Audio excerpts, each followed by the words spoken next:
Welcome back to Goonie's World. My name is Goonie, also known as Colin, and I am joined today by Lunicorn, also known as Lynn. Hey, hey, hey.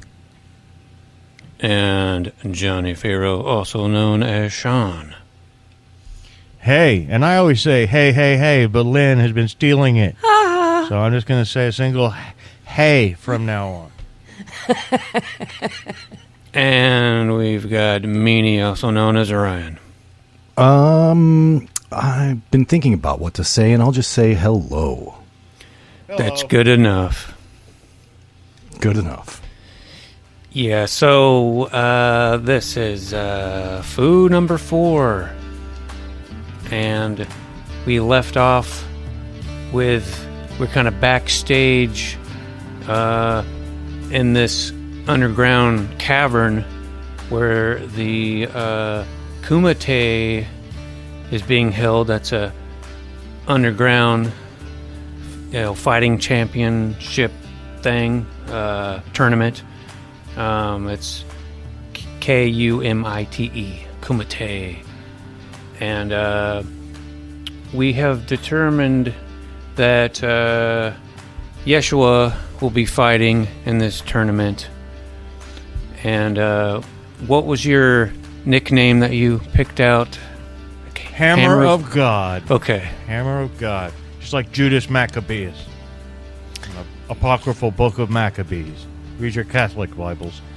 I think the Musterites must have put the Book of Maccabees in there.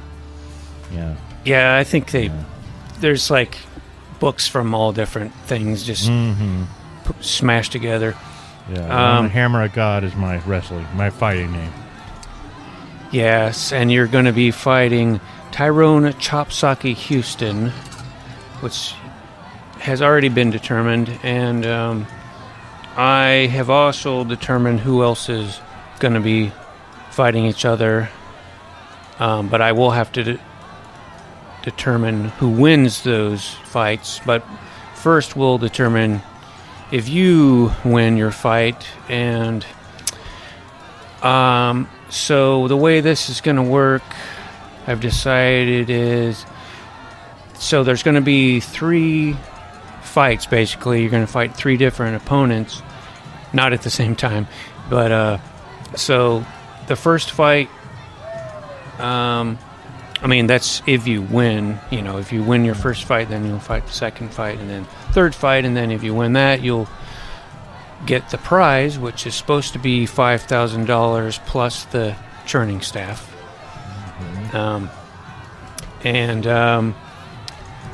So yeah, it's just like a single elimination type of tournament, and the first fight, you'll just need 1 success to win.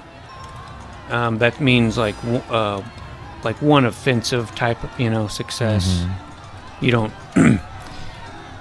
so and then you need 2 successes for the second fight and 3 for the third. And didn't we work it out to where if I go down, then my Moroni and Cecily are my alternates, correct? Yeah. That's if you win, but like if you are like, if you have a condition or something that might prevent you and you don't want to continue, or you're out of food points. And I believe you spent 1 food point. I did. But as you're backstage kind of warming up, you feel tingly all over yourself. And then you just know that the angel Azuziel, who taught Jacob Heller, Gavora has awarded you with 2 foo points. So now you have 3 foo points total. Nice. I feel the tingle of Azazel. Yes, and the others you don't feel. The other Musterites don't feel anything, but you haven't spent any foo points anyways. And so that one of the guy that you talked to before, the Asian guy, he says his name is Bilal, and he gives you instructions how to fight. I mean, you don't really. All you need to know is you can't, bite or eye gouge or fish hook, like put your fingers in the mouth or whatever. I wouldn't do that anyway. It's not sporty. Yeah. Against the code of Gavora. And I, as I recall, I chose to wear the black gi with the red belt, I think, and a red sash instead of the trunks, which were tempting. Yeah, and then I started thinking, you might. I don't know what they wear under gis. I don't think they probably. I'm wearing my magic underwear. Oh yeah, okay. Musterite magic underwear, of course. Yeah. I promised myself I wouldn't make any magic underwear jokes, but nothing funny about this magic underwear. It's true. Yeah. And so, also, I'll give you the choice. It doesn't really matter, but, so you can decide which, corner you want to start out from. You'll be on, the fighters will be on opposite sides, and, what I mean is there's there'll be some tape, different colored tape where you stand behind that to begin with. There's a red tape and black tape, and you can just decide if you want to start behind the red or the black tape. Yeah, it doesn't really matter. I'll start behind the black to match my outfit. Okay. All right, so, and then one other thing is, you guys, Cecily and Moroni, can either stay back here backstage, or you can actually be like the corner men, or corner man and quarter woman, just sit right behind the cage and give advice or cheer or whatever. Yeah, put the water bottle in my mouth. Yeah, even though there's no rounds and stuff, but you can all do that before you start. Because there's no time limits. There's no weight classes. You fight who you fight, and then the only way you win is if your opponent can't fight anymore, or they tap out or something like that, and the ref will stop it. But so Bilal, he says, oh, and by the way, Ira is here with you. He'll be in your corner as well. And Bilal says, the Kumite is starting. And you guys can all walk out. And just a reminder, you put all your stuff in this locker they had, your clothes and whatever you had the key for. And so anyways, you guys all walk out, and you see now, the crowd is cheering. There's people placing bets and stuff, and you see on one side in this cavern, there's a guy sitting in this big throne that's up on this dais, and he's wearing a black robe with a black dragon mask. And Ira says, "That's the judge." The judge. Yeah. Only one judge I'm concerned about, and that's the good Lord. Yeah. So you enter the dodecagon, and you guys can all sit next to that black tape behind the cage, and you see inside the cage, of course, you see your opponent on the opposite end. He's wearing just shorts, and he's like the tall, lanky guy with a big, huge afro, and then you see the referee. He's also wearing all black, and he has like a black mask, but it's like a domino type mask, like Bruce Lee had in the Green Hornet, that type of mask, and then you see, you're standing behind the tape on your whatever side that you're on, and then announcer comes in and with like a microphone, and he's like another Asian guy, but he's wearing like Western type of clothes, or like he has a Western hairstyle, like a pompadour, and he's wearing like colorful suit, and he steps in and he says, "Now, ladies and gentlemen, let the Kumite of 1980X begin. In the red corner, Tyrone Chopsaki Houston. In the black corner, Yeshua, the Hammer of God, Dandy." And as soon as he finishes announcing Yeshua's name, Moroni is going to start, turn to the assembled crowd and start trying to get him to chant, "Hammer, hammer, hammer." Yeah, well, which I assume is unsuccessful. Yeah, you hear like a few, like, "Yeah, hammer," and then it just dies out really quickly. It doesn't catch on. And the referee, he just says, "Fight!" And the fight's on. And I'm going to let, at least for this first fight, I'll let you make the first move. There's no, like, initiative or anything. Yeah. Well, I'm going to adopt the 5th offensive position of Gavora, which is the hopping Hopo bird. And I'm going to do 2 hops forward and then a spinning back kick and try to knock this guy out real quick. I mean, it's the side of my foot against his face, and hope to knock him out right off the bat. So that's what I'll do, and I'll roll my d6, and I have a 4, which is success, but not massive success. Yeah, well, just simply yes. It's just yes, and since you only needed 1 success in this first fight, you right off the bat, you knock this guy out.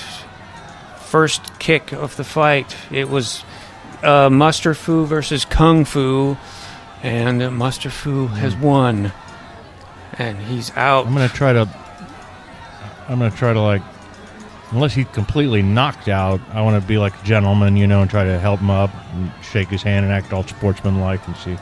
Sure, yeah. I mean, he went out for a minute, but he's like on the ground. Like now he's dazed, but he's awake, and you can help him to his feet. He's a little shaky. Well fought, brother. Well fought. Good fight. Good fight. All right.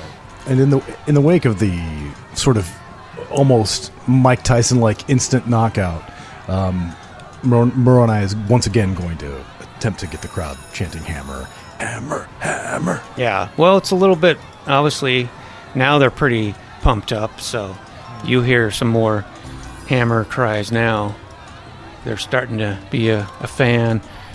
But, so that was the first fight, and now I need to determine, and while I'm doing this, while, there's other fights going on, you'll be led backstage again and rest up before your next fight, and I'm going to determine who has won their fights. So we have Donnie McDojo, who's a practitioner of Taekwondo.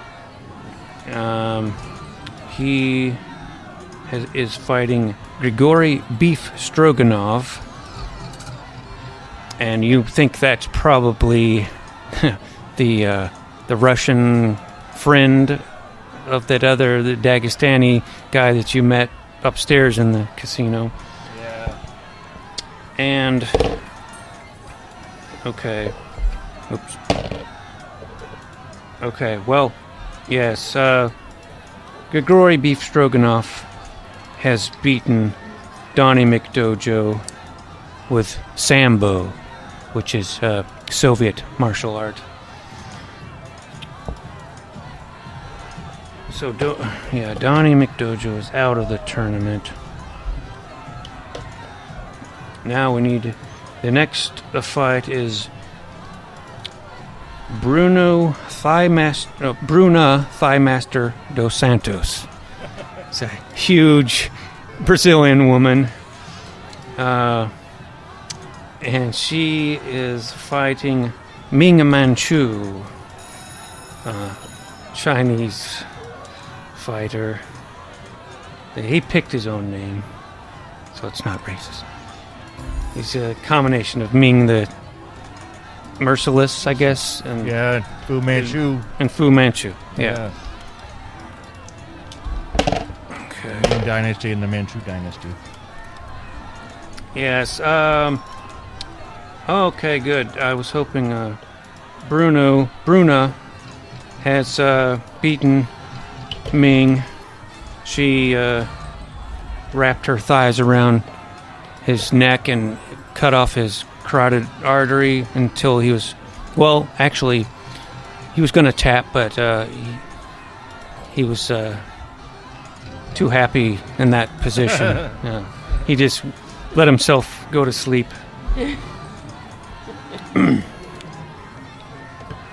Alright, so now it's Yoshi Shinobi Ninjutsu practitioner versus Skullfucker. A big fucking pro wrestler type guy.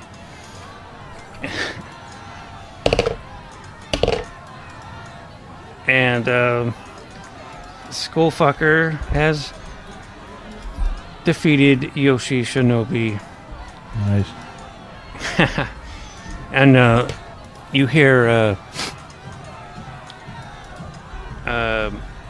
Ira says Skullfucker was the last Kumite's champion.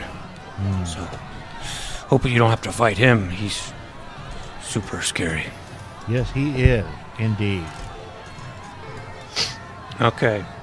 So, for your next fight, I will roll. See who you now fight. Let's fight one of those winners.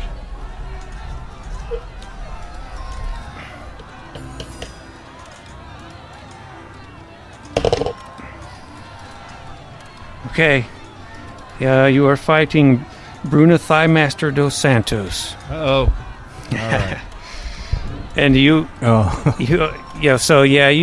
get the, like, Bilal gives you, like, information on her, like all her stats or whatever, which would be called the tail of the tape, just her measurements, and it doesn't really matter, though, since there's no weight classes or anything. But, yeah, once again, you go into the cage, and you are...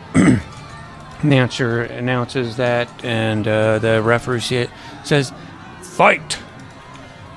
And I think Bruna is gonna just charge right at you and try to grapple you, just try to trip you to the ground really fast because she wants to use her jiu-jitsu on you. Mm-hmm. So you will need to make a defensive roll. I will. I'm going to adopt the 13th defensive position of Gavora, the clenching rock lizard, and hopefully clench myself rather away. I got a 2. That's not great, but it's not the worst thing, right? Yes, but. Okay. Well, so I guess I will interpret that as she gets a hold of you, but she does not get you to the ground. Good. I'm a pretty big guy anyway. Yeah. She's pretty big herself, but you're probably a little bigger than her. Yeah, I mean, she's probably in better shape. I'm tall and thick, but I'm a little overweight, but I guess I got too much going for me. That's the clenching rock lizard. It can never get you down. Yeah, all her muscles are in her legs anyway.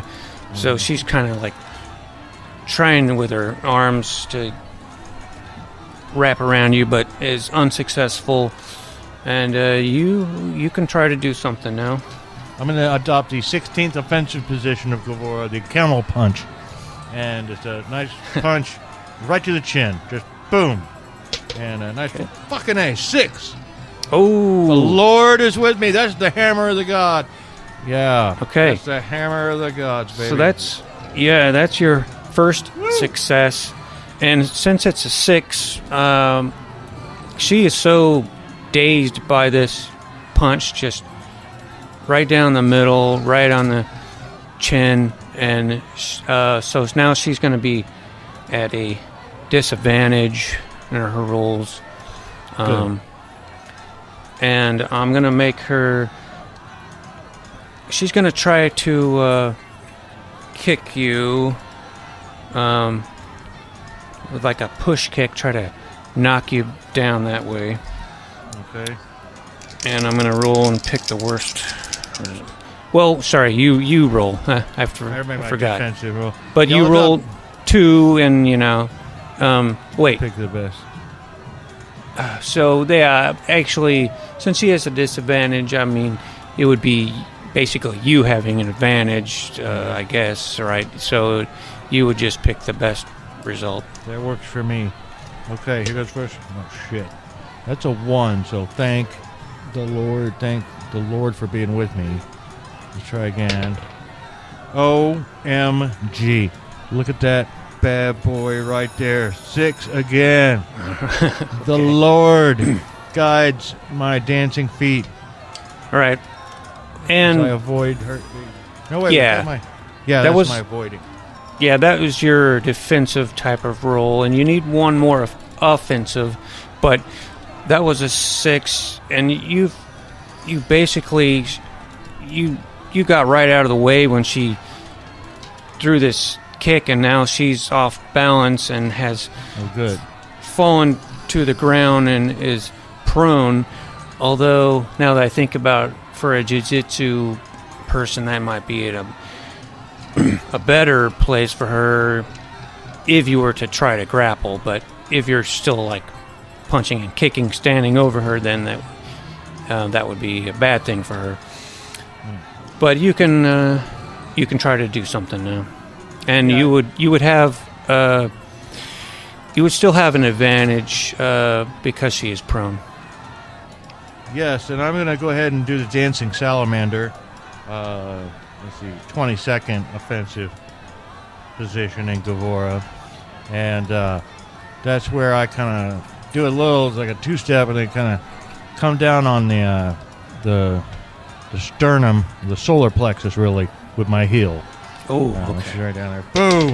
Try to knock her out, but I got a 5, which is not a success. Yeah. Wait, I have the advantage though, right? Yes, you do.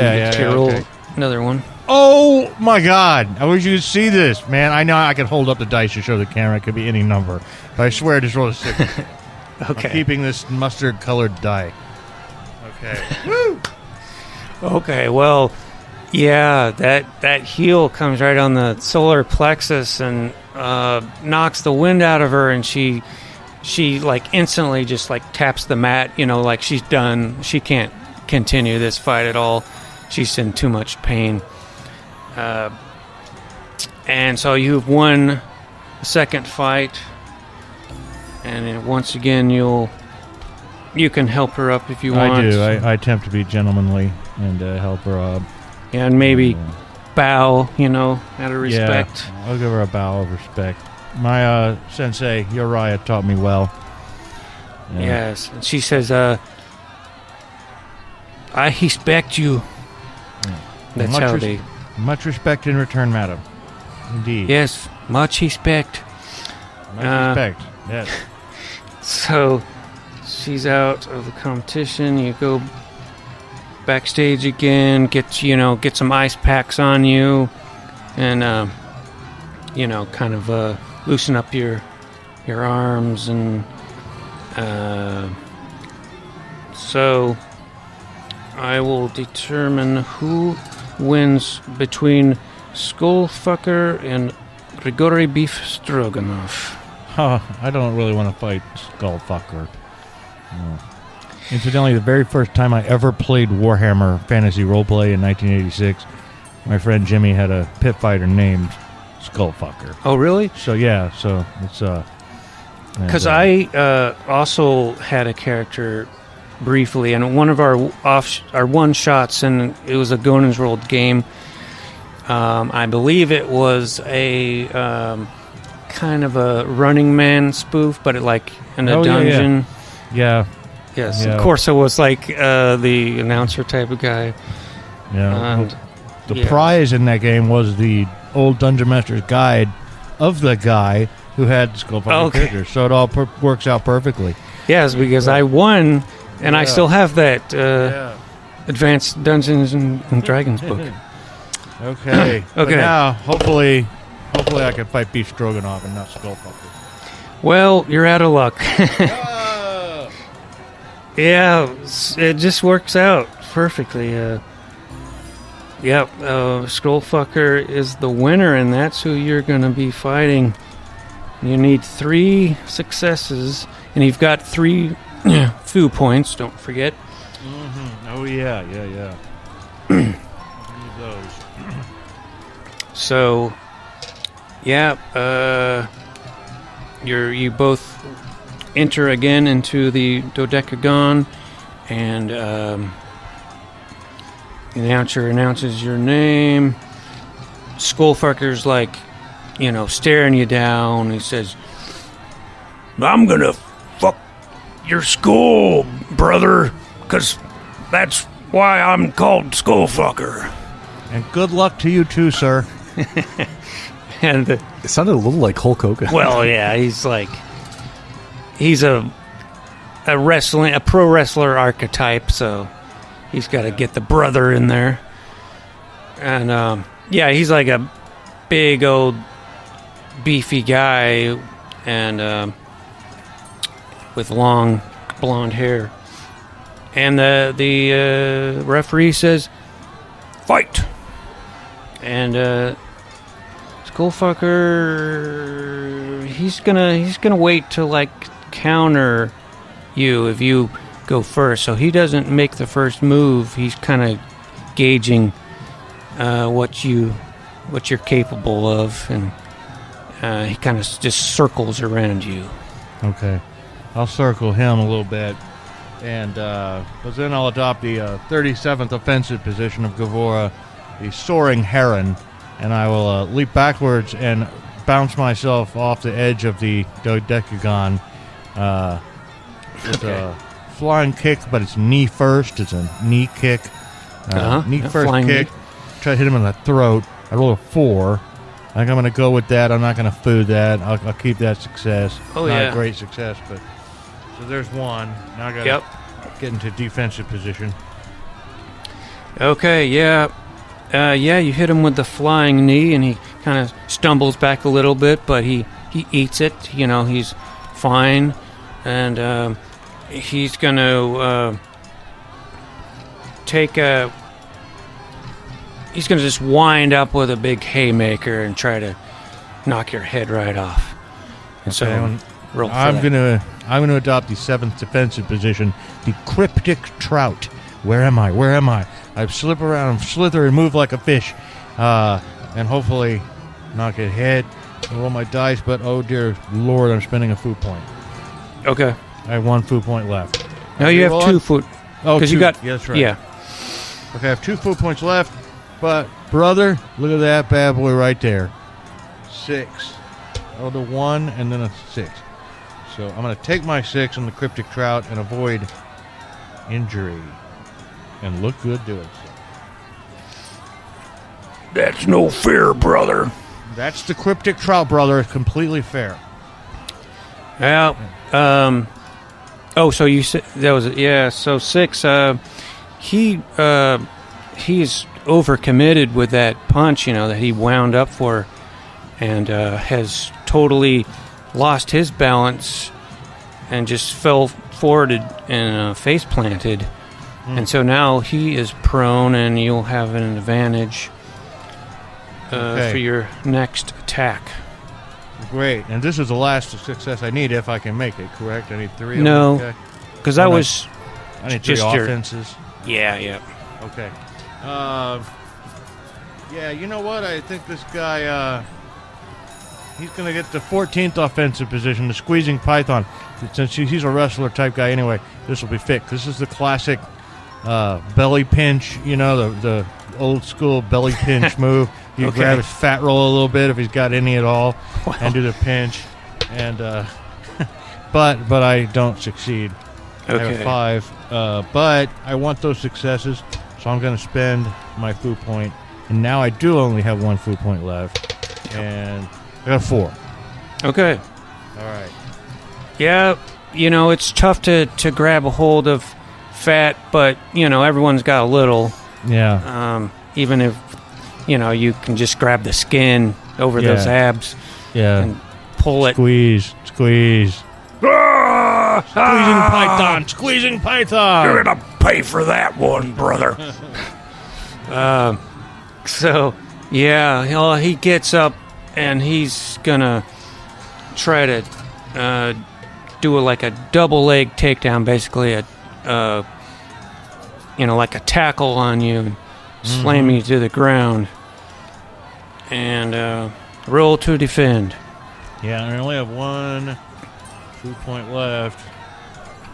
Come on, roll to defend. I'm gonna do the dancing rock snake, and hopefully leap right over when he tries to sweep me. 2, better than. Okay. Yeah, that's a success, but Yeah. kind of bad.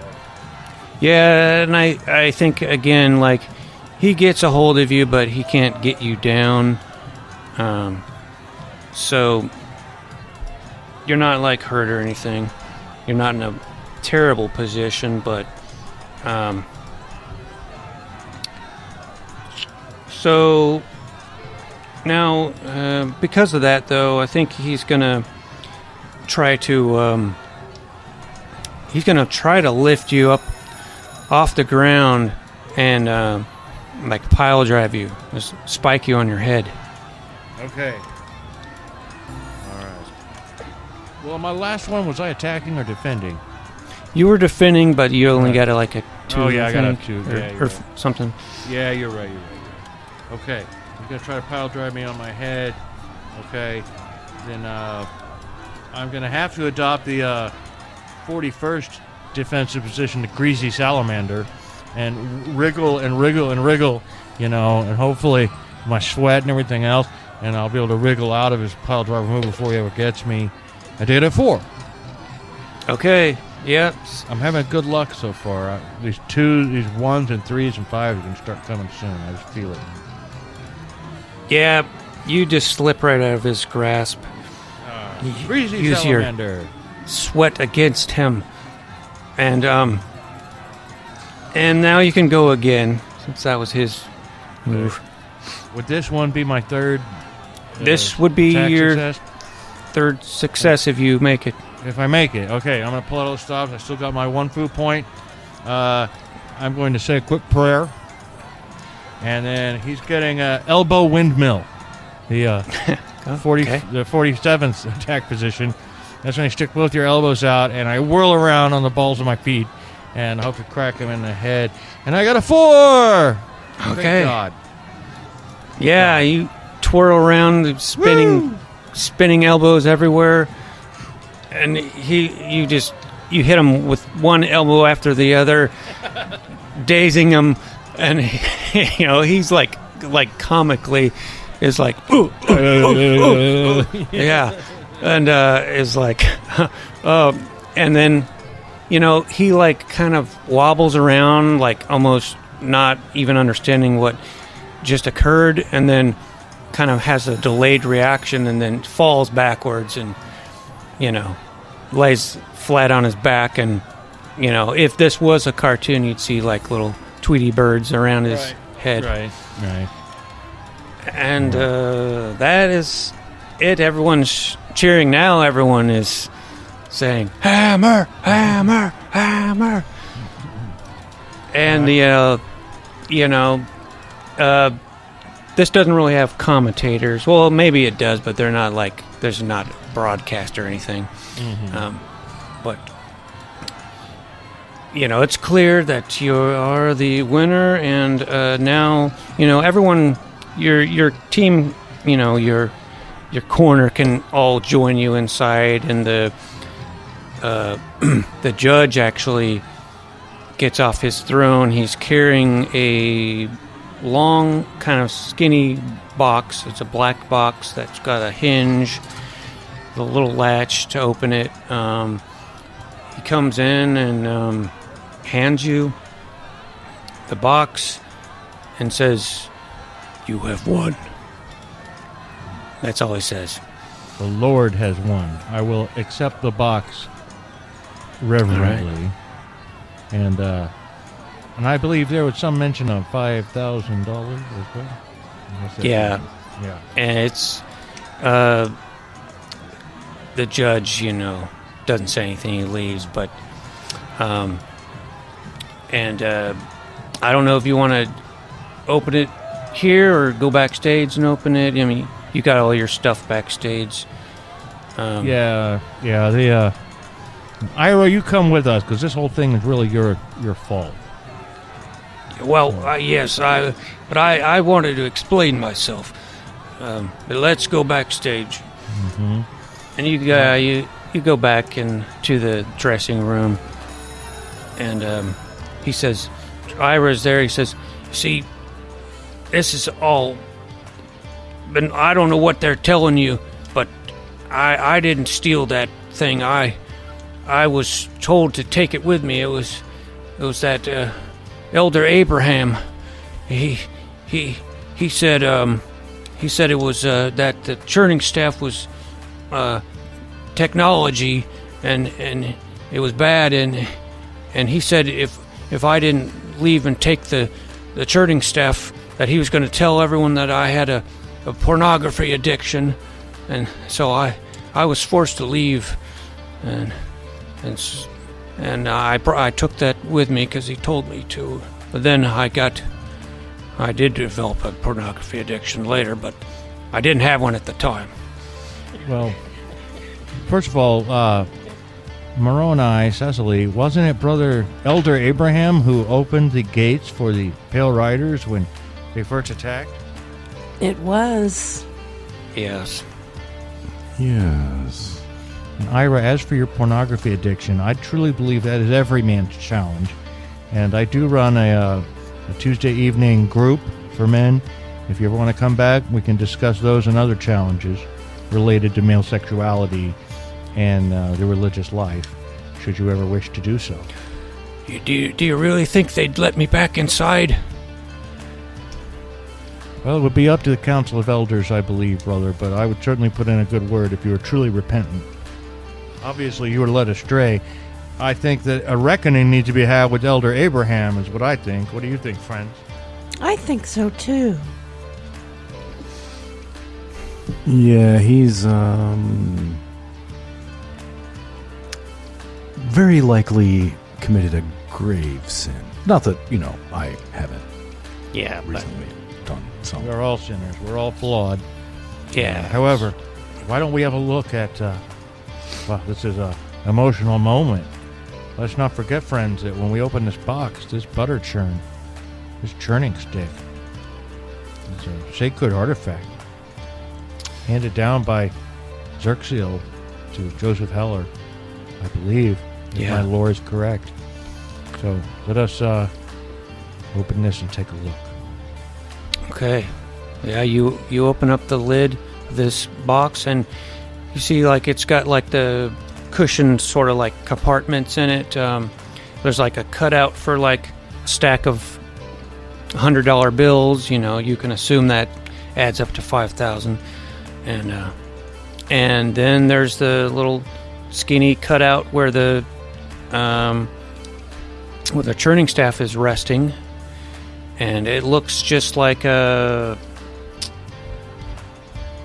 Appears to be metal of some kind with like rounded edges, but there's like no markings on it or anything, and it's like the metal is. It's not shiny. It's like a dull gray, like brushed aluminum kind of, but it's if you pick it up, well, I'll let you decide if you want to, pick it up and examine it or anything. In some ways, I feel that the Lord has blessed me enough for one day. I will have one of either my brother Moroni or my sister Cecily, wield this churning stick. And I'll just, I don't know how Moroni feels about it, but, it is metal. You've been told it might be some kind of technology. So I'll let him decide if he wants it or if Cecily wants to grab it. Well, Moroni feels sufficiently sort of guilty over his worldly dalliances that he doesn't feel worthy to wield the churning staff. Cecily, you're good with the staff. Perhaps you should wield it. Okay. I really didn't think that one through. But he was talking about the. I thought that was intentional. He was talking about the horse thing that you carry around, right? Don't you have a horse staff for horsing or whatever it is? I use it. It's technically a walking stick, but I also use it for balancing when I'm doing trick riding on my horses. That's right. So it's multi-purpose. And that's what I meant. Yeah. Well, now you're even more balanced. You got two of them, two staffs, and but you pick it up and it's actually pretty lightweight. It doesn't feel like weak or anything, but it's lightweight. It's some kind of metal. You never seen this type of metal, but you're probably not familiar with different alloys. But so now, basically all you need to do is get back to the compound, and you feel like this, unfortunately, this chamber that you're in, this big cavern, you feel like it's probably does connect to the mining tunnel, but there was that big cave-in. The cave-in. Yeah. So we should definitely go back through the tunnel, however, if we can find the original one, because if we were to approach from the outside, that would not be good. Well, you can just get back to where you popped out of that maintenance tunnel which connects to the mining tunnel. Right.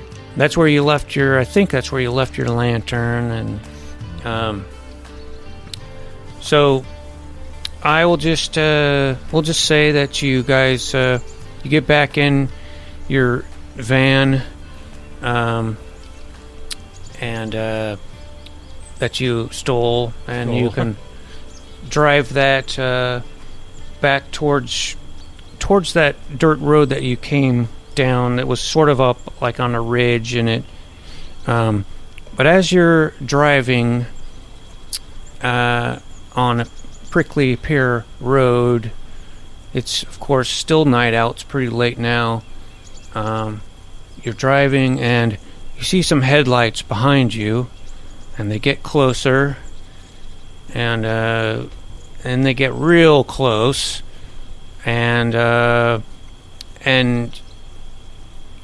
for a second you see this vehicle pull up beside you, and it's another van that looks just like yours, and it says Chud and Sons Funeral Home, and now you can see inside the Chud brothers are in the van, the ones you tussled with before, and they're trying to run you off the road. They don't care if it's their van. They want revenge. Brother Moroni, I seem to remember you laboriously loading your black powder rifle earlier. I suppose it's still prepared to fire, and perhaps you could take out a tire or window or something. Well, I can certainly try, assuming it. I do vaguely remember that. Because I took one shot at something and then had to just spend the rest of the encounter, reloading. Yeah, I remember you just, taking, the whole fight, loading the gun while we were fighting. Yeah. Yeah. Yeah, I would say, it would be difficult to shoot a musket. Are you going to try to shoot, at one of the... So the... what you see, basically, is... Bubba Chud, the big one, he's behind the wheel, and then you got one of the other guys in the passenger seat. He's kind of hanging out the window, and he is also holding a gun. It looks like a hunting rifle. But so are you going to try to shoot one of them, or try to shoot the van itself, or are you going to shoot it all? Yeah, I think his first thought would be to disable the vehicle by shooting a tire. Okay. Because if he shoots the driver, then they can just pull his disabled body off the out of the seat and continue the chase. But if the vehicle's disabled, then they're kind of screwed. So true. Yeah, and I'm debating on whether you would have disadvantage or not. Do you have any? You have the rifle or the gun itself, but it would still be difficult to shoot a tire, moving. I don't know if you have anything else that might help. Not really. I'm curious though, how close are the Chud brothers in their vehicle? Well, so now that I think about it, it would be difficult to shoot them because they're on the driver's side, and they're kind of trying to do a police pit maneuver type thing, where their front wheel is almost right up against your back wheel on the left side. Oh, so they're that close. Yeah, but you would have to get out. I don't know where you are in your van. You'd have to get to the driver's side, in the back, maybe, and shoot out one of those windows or something, or shoot. Yeah. So here's what Moroni is going to do, because he is brave and naive. Since this is a cargo van, he is going to, and they're that close, he's going to run. He wasn't, I was assuming, well, no, because he gave the passenger seat to Cecily, so he was kind of in the cargo area anyway. He's going to run to the back, pop open the cargo doors, and jump onto the hood of the pursuing vehicle, and begin attempting to like smash out the windshield with the butt of his musket. Oh, Lord. Okay. Yeah, well, that's a pretty heroic thing and would be difficult, but so I would say that would be... But, yeah, I'm just roll a regular D6 for that, though. Don't forget you have food points, baby. I have food points. That's right. Yeah. This will be the time to use them if I need to. And well, I got 4. I don't know if I need to or not. Yeah, I mean, I'm gonna just allow that. They're very close, so it probably wasn't even that hard. And you leap onto their roof, and you can start smashing the windows. They kind of, they don't lose control, but they freak out a little bit as you're doing that.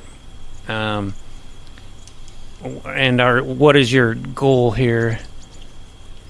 I just want to shatter the windshield so that I can get inside the vehicle and overpower them. Okay.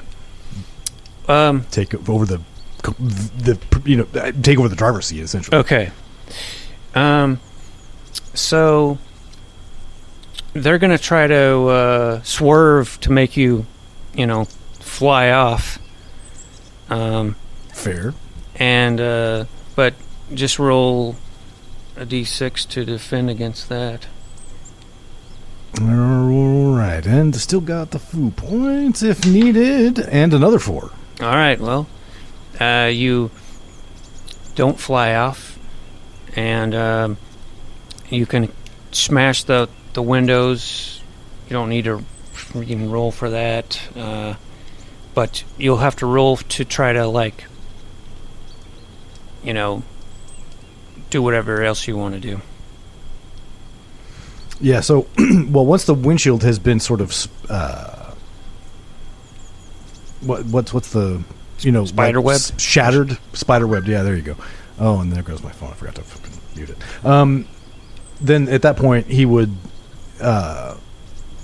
take his legs and try to just, because it's like safety glass, right? It's not really likely to cut him. So he's, but he probably doesn't know that. But 2 feet down into the windshield and just try to get inside the cab of the vehicle. All right. The passenger compartment. Make another roll for that. All right. Ooh, well, that's a 3. So food points reroll, is that right? Yeah. I'm going to have to spend 1 on that. Okay. 3. And I got another 3, so I'm going to spend another 1. Okay.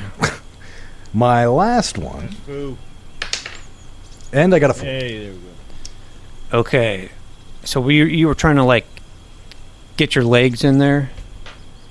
Yeah, like full, basically jump onto the windshield, full body weight plus the minimal force from acceleration due to gravity to just basically buckle the windshield into the cab of the vehicle and then get himself in there with it and them. Okay. Well, you did that. You're in there, but now you got to wrestle the, steering wheel, or fight for control. Yeah, Bubba's like, God damn it, crazy motherfuckers. Yeah, so, just probably make one more roll to see if you can overpower them and get them out, or get him, wrestle away the steering wheel from him. All right, well, and with no foo points, let's see how this goes. Never did get my PCP, you son of a 3. Okay. I'm only rolling 3s and 4s today for some reason.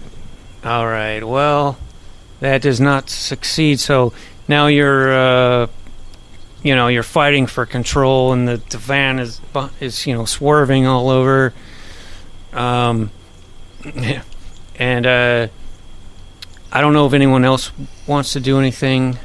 Cecily, you have the churning stick. You don't know exactly what it does, but it's always an option.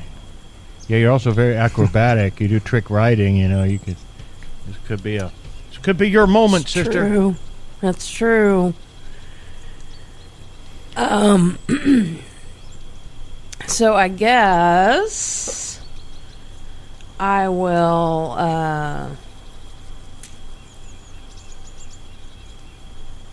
I will go to the back of the van, to the open cargo doors, and I will, using acrobatics,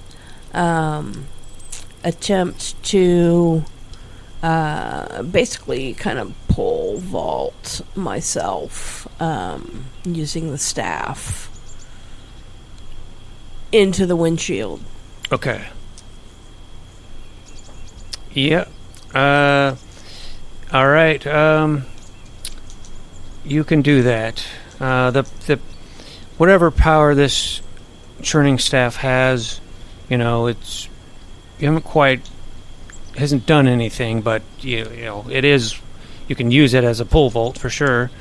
Right. And so make a roll to do that. Try to get over on the van. Got a 4. All right. Well, that's another success. And so you land on the. Were you kind of like try to pole vault right into the windshield, which is open? Okay. So now you've got you're in there now, and I'll allow you guys both to try to gain control of this vehicle now. Well, I did not. I did not either. I may use a foo point. That foo. That foo. Yeah, that's what they're for. Got it. Got a 4. Woo. Okay, you use the foo, and so you've got a hold of this steering wheel, if that's what you're trying to do. You can steady it, and I don't know. I guess that would also mean like being in control. You can probably, use the pedals, if you wanted to. I don't know if you're trying to stop it or what, but yeah, I think I am gonna try to stop it. Okay. Well, you don't need a roll for that. You can just press the brake, and hopefully you don't slam it too hard and you don't fly out the open windshield. But you can make it, stop, and it does. And I don't know if Yeshua keeps driving or not. Well, if I see them stop, I'm definitely gonna stop. Okay. Yeah. All right, so both vans are stopped now, and Moroni and Cecily are all in the other van up front. It's like, you guys got in control, but like there's still the Chud brothers. 2 of them are still up there in the front, kind of wrestling around, and I'm gonna actually make Cecily or any of you roll to see if you remember something. Just roll a d6. Amplify your battle cry. It's not that, but good thing you do remember that, but you don't feel that is the right time for that clue. But you. What did you roll, Brian? I rolled 6. Me? I got a 2. Oh, and Ryan okay. rolls, yeah. Okay. I don't remember, though. Well, Cecily you definitely remember. You remember that that homeless guy that you met outside of the casino, and his name was Willie Munch, by the way, and he told you, he said something. He said, "You gotta stroke it, stroke it, stroke it. You gotta stroke it, stroke it." And so you feel like if you were going to use this staff to activate it, you would need to stroke it. Okay. Well, apparently Cecily is going to be stroking her first staff. It's a big moment for her. I don't want to make you use it, but I just wanted you to know that that's how you use it, you know. Right. So, but it's up to you if you want to stroke it. I do, because I'd kind of like to test it out before we get to the compound Right, to see yeah. what kind of power we're working with. Yeah, okay. All right, well, I didn't expect it to go down this way, but so you guys, you stroke it, and you immediately hear, well, you feel this vibration in the staff, and then you all hear this low frequency, like this hum, and you can and for a minute, it's appropriate because your guts feel like they're being churned. But and almost the brown note. yeah, but worse. But and now you remember something else about how when Jacob Heller was given the staff, the angel Xerxiel told him, you always have to wear the a hat of tin, and anyone else in the vicinity also has to wear a hat of tin.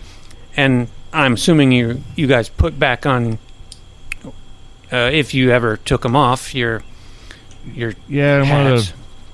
When we first got to town, you asked us if we were wearing them, and we all decided they were close-fitting enough they could be under our hats and scarves and whatnot. So you definitely have them on, and but the Chud brothers don't, and so you can hear their stomachs churning, like it's this grossest noise, and they erupt with vomit and diarrhea. They're coming out both ends, that's uncontrollable. And since unfortunately you guys are all in that, except for Sean, are all in that van, in the the front there, and so unfortunately, yes, you've got vomit and diarrhea all over you, but the Chud brothers, they're totally, basically out of they are completely taken care of. They're not going to be able to do anything. They're just almost comatose for the time being. So is this the second series in a row that has featured uncontrollable diarrhea? It is, yeah. I think so, yeah. That was not planned. No. As far as I know. No, I had this written, for quite a while. Because it's a churning stick. It churns, makes your gut churn, stomach churn. I mean, it makes sense, yeah. And you just happen to not be affected because you're wearing the tin. Your brains are blocked. You don't receive whatever frequency or whatever. It doesn't affect you. So you've essentially taken care of that threat. But you are covered in shit and vomit. But you can try to shake that loose as much as you can. Maybe you can find some. You can wipe it off a little, Can we get back in. A creek nearby or something? Well, kind of the desert up here. To be honest. Yeah, it is pretty arid, and you don't see any water, but yeah, you can squeegee it off with whatever you want. Like at a gas station, like a. Well, you could go back to the gas station if you wanted, but I don't know. You guys, I'm just going to allow you guys to continue driving, and you find that dirt road, and you find the grate where you popped out, and you can get back in there, and then you get back into the mining tunnel, and retrace your steps, and you get all the way. You get out of the mining tunnel into that other little dirt tunnel that connected right to the trap door that was beneath your sensei's house, and I'll let you decide how you want to get back. If you just want to pop that trap door open quickly, or you want to do it slowly, or what. Friends, this is a classic situation where we could overthink this for the next 30 minutes with an elaborate plan, but I find it best to go with God before us. We have the holy churning stick. I say we burst out. I'm concerned that we might not figure out what amplify your battle cry means. The only thing I can think of, friends, is that there was the, PA system that was being used. Perhaps we could give our battle cry into that, or perhaps we all do it together. But we can only hope that most of our brethren are still wearing their tin hats. But yeah, I think it is safe to presume that they are, and I think that amplifying the churning staff's call in the way you suggest is probably a very good idea. Let's hope so. Otherwise, this could be a very short trip.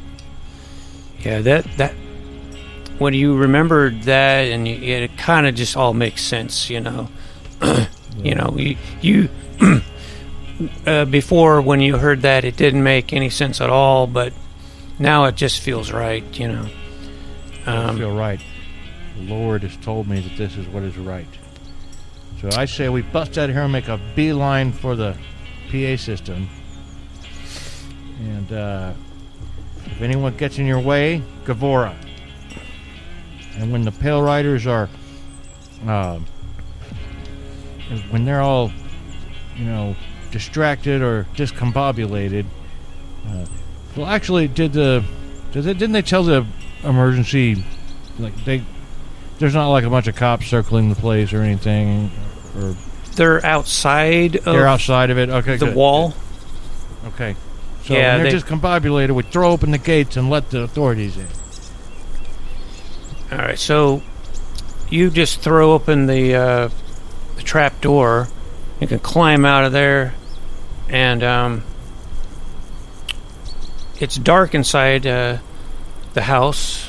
It doesn't appear that anyone is in there.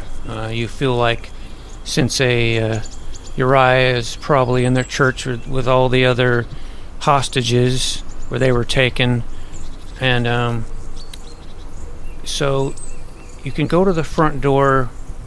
You can also look out the window, see what's outside of the house, and you do, and there's really you can kind of see the flashing lights from the police vehicles and stuff outside of the gates, outside of the wall, and you see what looks like a biker, kind of patrolling. He walks past the house, but he doesn't stop or anything.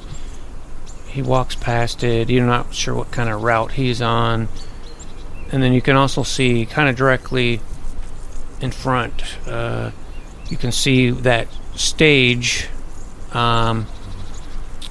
where the festivities for Churning Day were taking place. It's right in the town square. And that's where the PA system was. And with the microphone, it's got like a little, there's like a little mixing board or whatever there. But you'd have to make a dash for it over there. Yeah.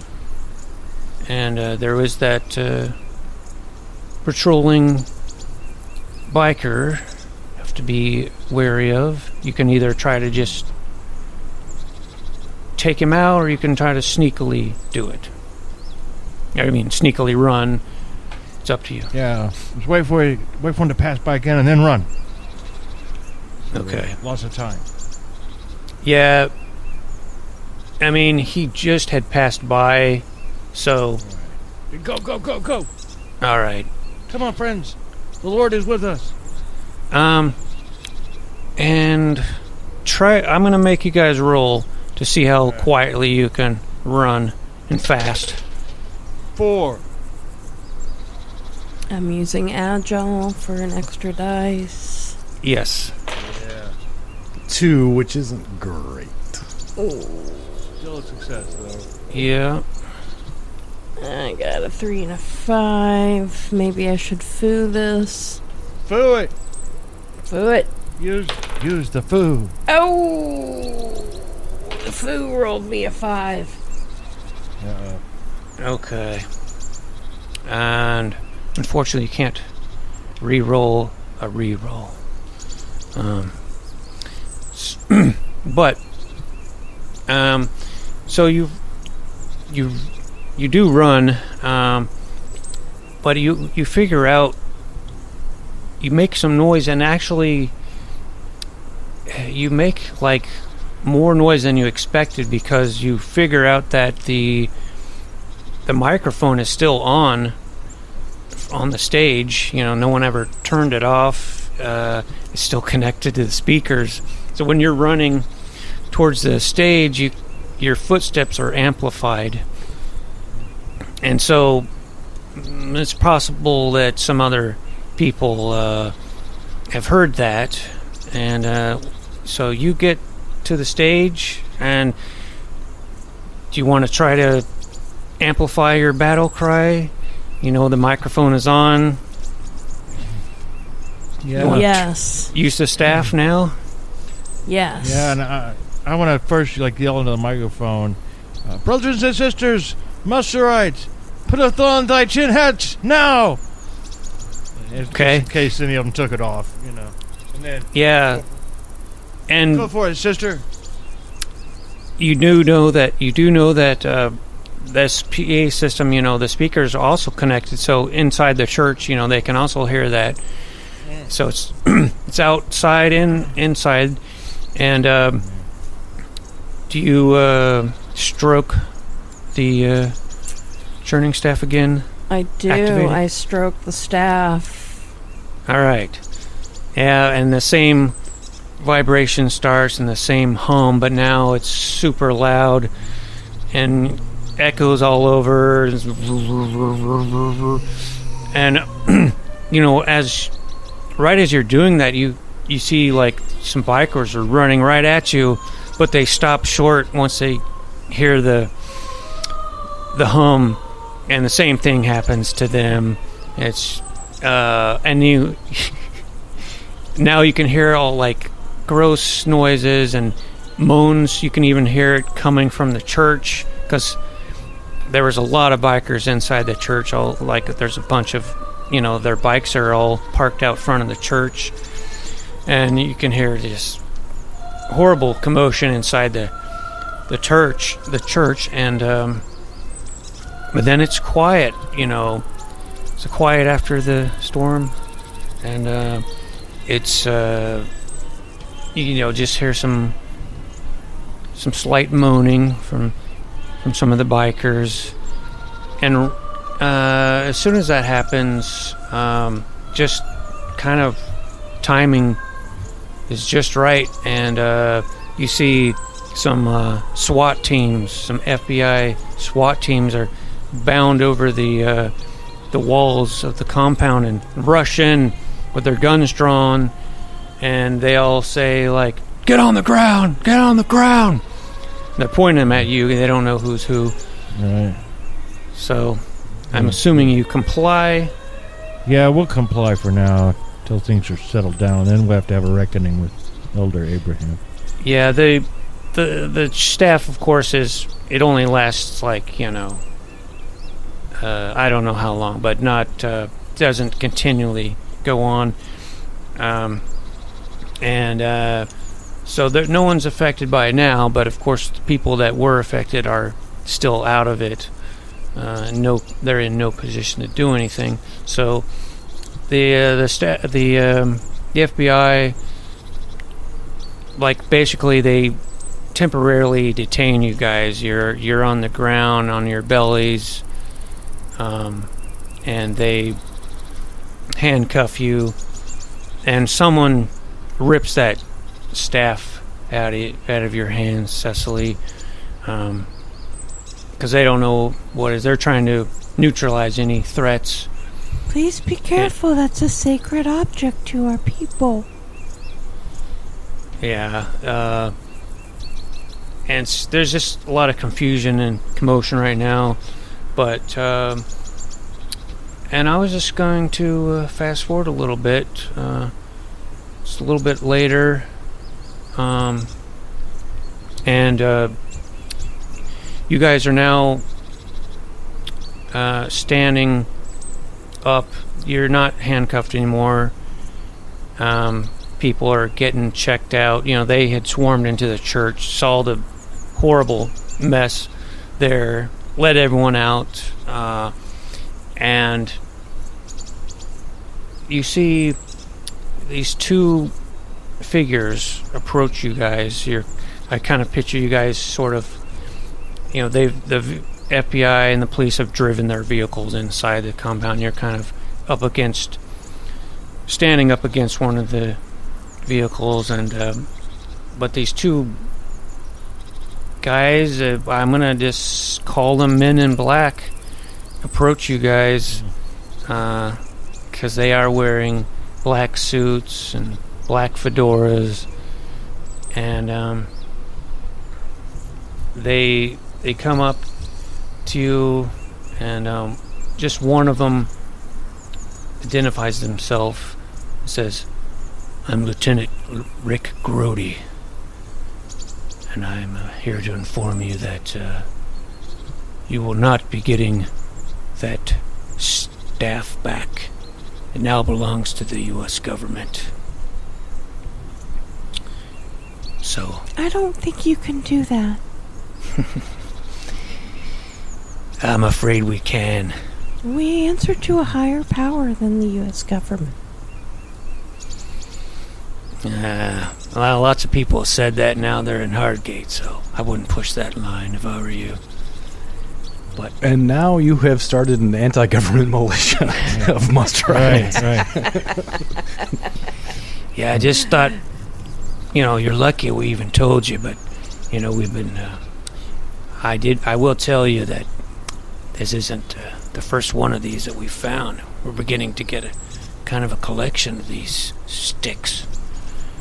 And, yeah, thought you should know that we're going to take this from you, but we appreciate your heroic service. And, well, yeah. Don't worry, brothers and sisters. We'll find a way to retrieve it. It'll be our greatest adventure. Maybe we should retrieve them all. Yeah.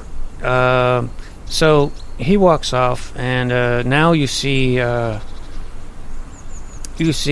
Elder Abraham Schwartz. He's in handcuffs, and he's being led past you looks like he is arrested. They're going to put him inside a vehicle and take him away. You can say something to him. Elder Abraham, why did you do it? We talked to Ira. You're behind all this. Why did you do it? Why did you betray your brethren? It was technology, and plus the bikers. I met them when I was outside, and they told me they'd give me pornography if I let them inside. I was weak. Too bad you're going to prison, because I have a Tuesday night support group, because I believe that's every man's challenge.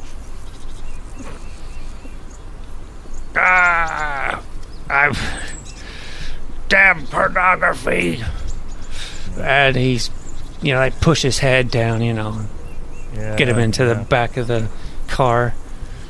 And so I just had one more scene, and I wanted it to be the next day. And it's like an epilogue, and it's a nice day out again, and you're all in front of Sensei Uriah King's house, like on his lawn there, and you're all wearing your Gavora gis that you normally wear. Kind of pictured those as like kind of tannish, maybe brownish type robes, and actually that chick you saw on Churning Day, Rebecca, she's now she's like observing you guys. She seems to be quite smitten with Yeshua, and she says, "You're the new cool Caleb Fisher. You're cool Yeshua dandy now." And I may be cool, but I'm afraid my heart belongs to someone else. So I say, with a look at Cecily. All right. Let's go have 42 children. Ouch. Yeah, that sounds painful. So anyways, Uriah is there, and he says, "You have all made me very, very proud, and you've earned this." And he whips out some black belts, because you are only brown belts. Now you have earned your black belts. And he straps them in and ties them off, and you guys cheer, and you jump up in the air, and it freezes. Freeze frame, right. Yeah, and the credits start rolling, and the end. All right. Yeah, love it. Great time. You're the best around. That's the theme song, but yeah. Okay. Actually, I was thinking the theme song might be like "Father Abraham was fucking scum" or something like that. I don't know. That's a good one. All right, awesome.